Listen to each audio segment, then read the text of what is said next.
सदन का उपसभापति चुने जाने पर पूरे सदन और सभी देशवासियों की तरफ से बहुत बहुत बधाई देता हूं।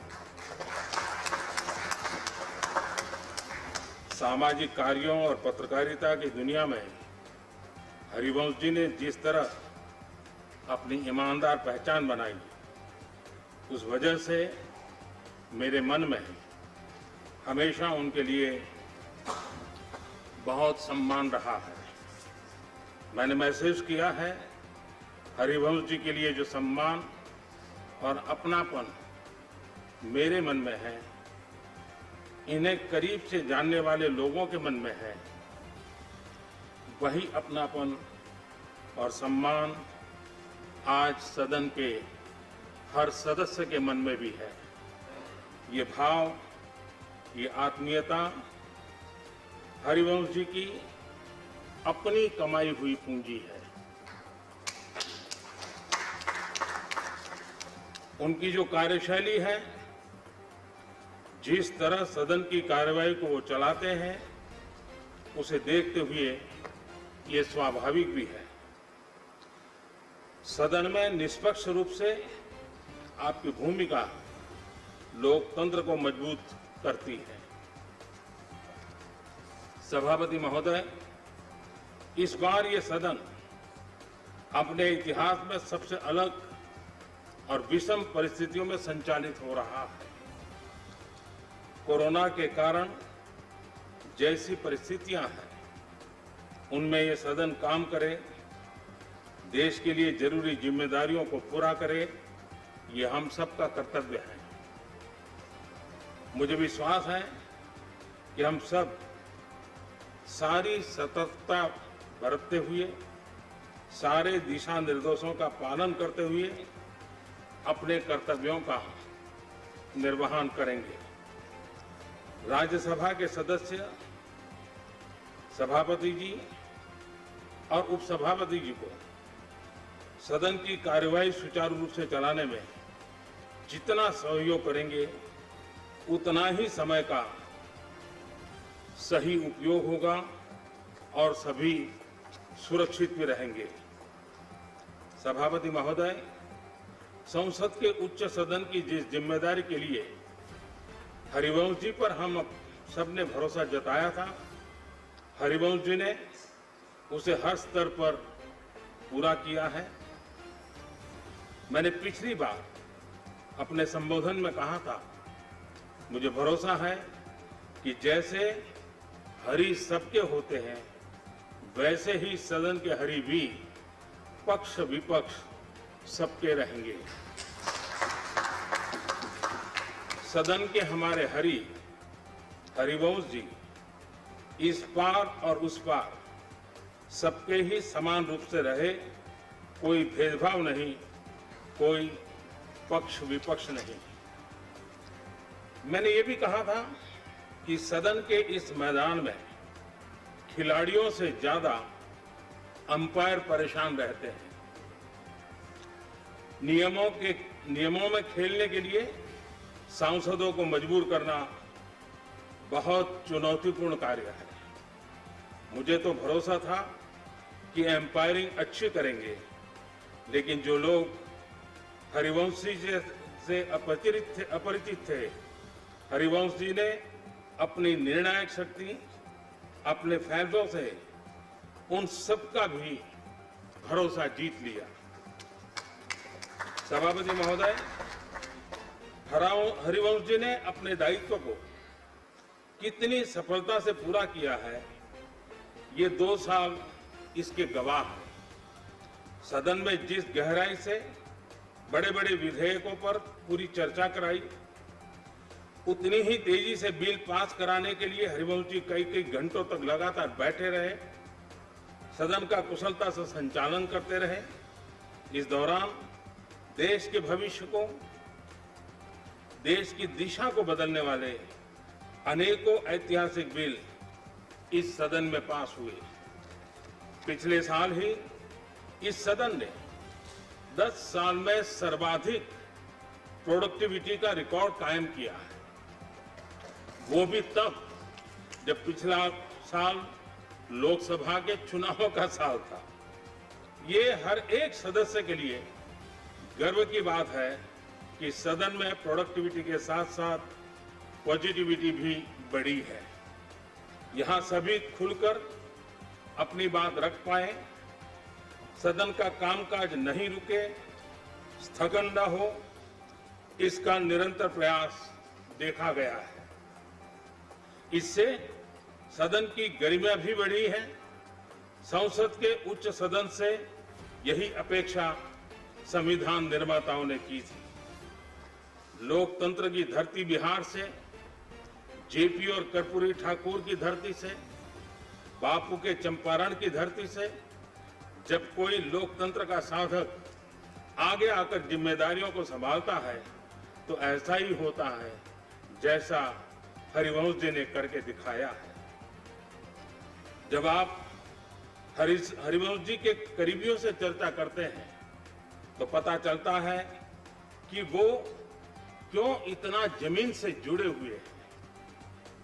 उनके गांव में नीम के पेड़ के नीचे स्कूल लगता था, जहां उनकी शुरुआती पढ़ाई हुई थी।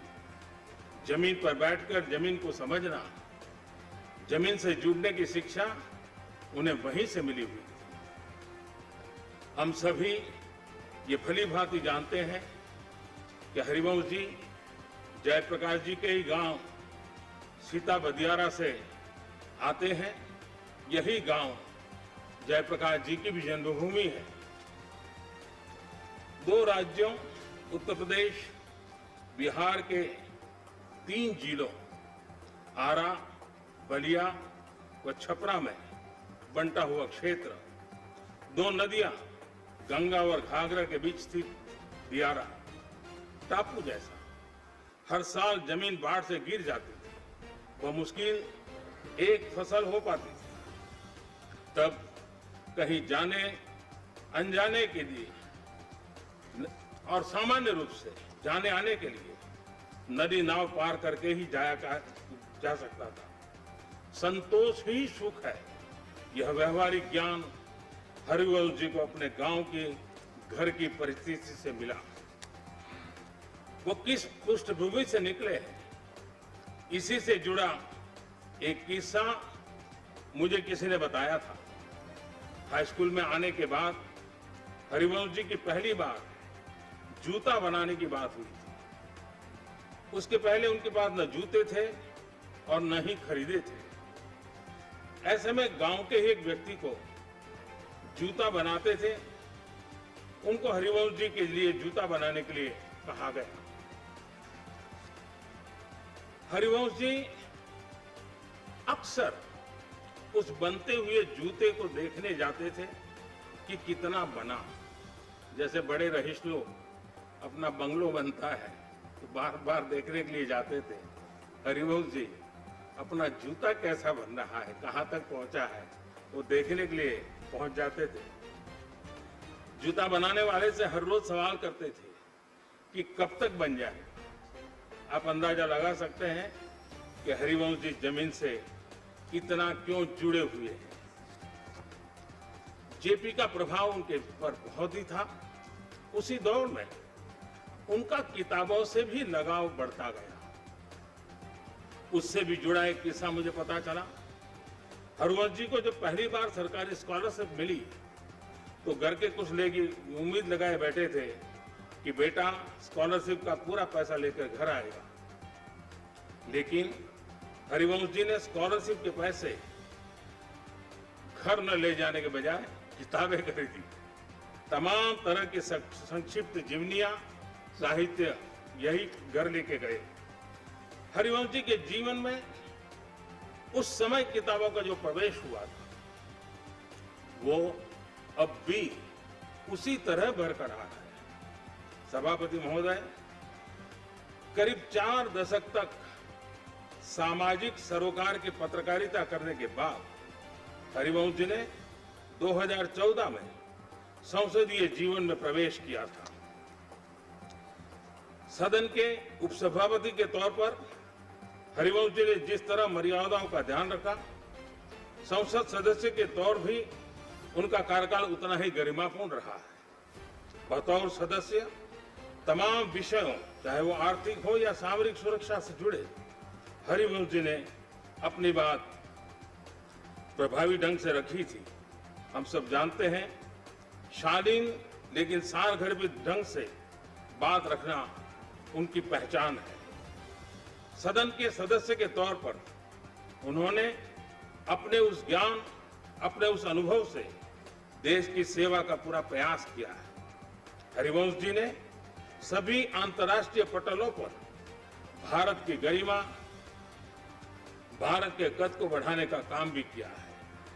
चाहे वो इंटर पार्लियामेंट्री यूनियन की तमाम बैठकें हों या फिर दूसरे देशों में भारतीय संसदीय प्रतिनिधिमंडल के रूप में सदस्य के तौर पर भूमिका का निर्वाह हो, हरिवंश जी ने ऐसी हर जगह भारत और भारत के संसद का मान बढ़ाया है।